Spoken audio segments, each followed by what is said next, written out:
Because you had no idea that these videos even existed. So how and when did you find out? I was in Las Vegas, and it was June 2013, and a friend wrote me a text and said, I just want to warn you, someone is sharing links all over your channel, which at the time we had about 50,000 subscribers, mostly young teenage girls.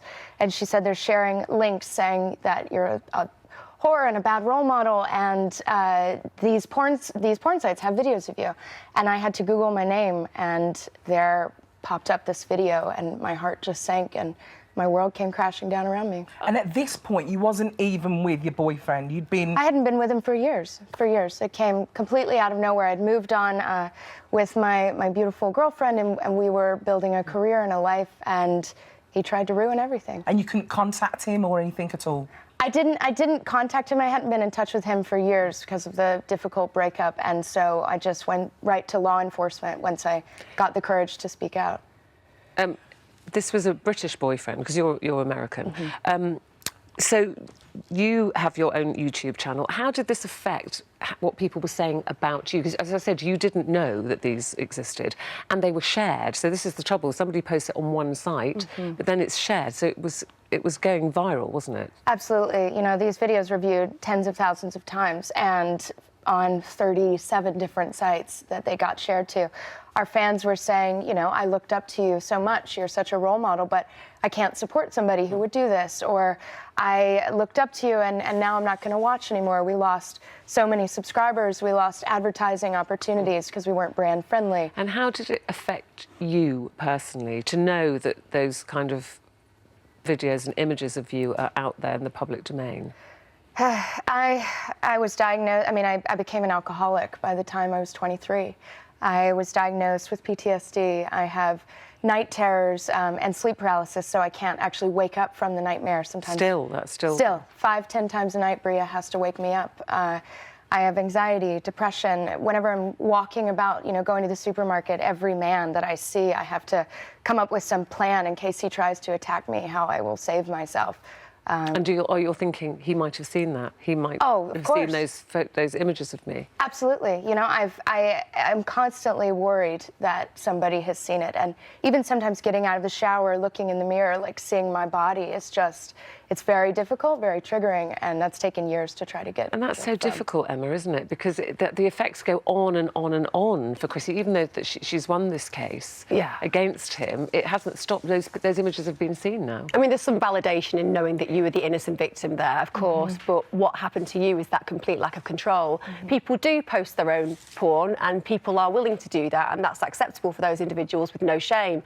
But for you, you had your absolute world taken away, your body used by men everywhere, and that capacity of having no control of where those individual frames are and how far those videos have got is something that you're going to have to live with. At the same time, though, I think it's really important that anybody listening recognises that even if you are a willing participant of uploading or playing around with your own movies at home, the minute you give control to another human being over that footage, you have no control over where that's going to go. So it's really important that if you aren't like Chrissy and you do engage in those videos with consent, you're very careful about where that material is disseminated or whether you keep control of it. Because the truth is, I've worked with lots and lots and lots of young people and adults who found themselves in very similar situations, and actually who haven't had the strength and the real fight in them to go ahead and do what you've done. And what you have managed to do is validate that for anybody out there who has done this, there is now a test in law which says that they can be at least privately prosecuted, if not criminally prosecuted. Yeah, we're saying it's a landmark, landmark case, because it's been a very, very long process for you.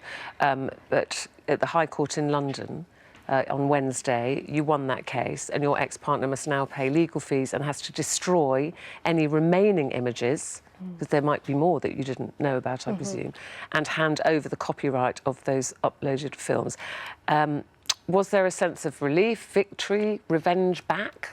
You know, I think that he lives in his own sort of hell, and hopefully will for the rest of his life. But I definitely feel vindication. I feel like my name has been cleared. I got some of my dignity back, but I would describe it as having been imprisoned by this case for years and sort of being unchained from the shackles. You must have felt like giving up. It must have been just absolutely awful. I mean, for young children out there, I've got nearly a teenager now.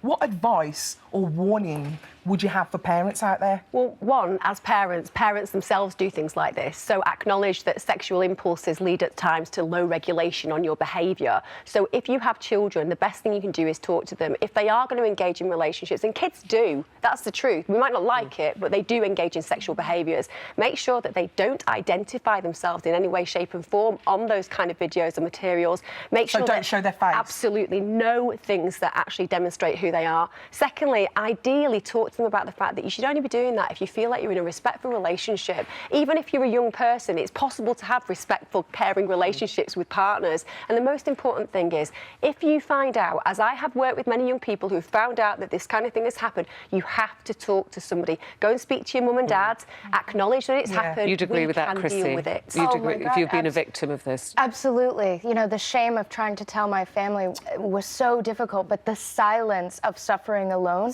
was much, much more deafening than getting to speak out.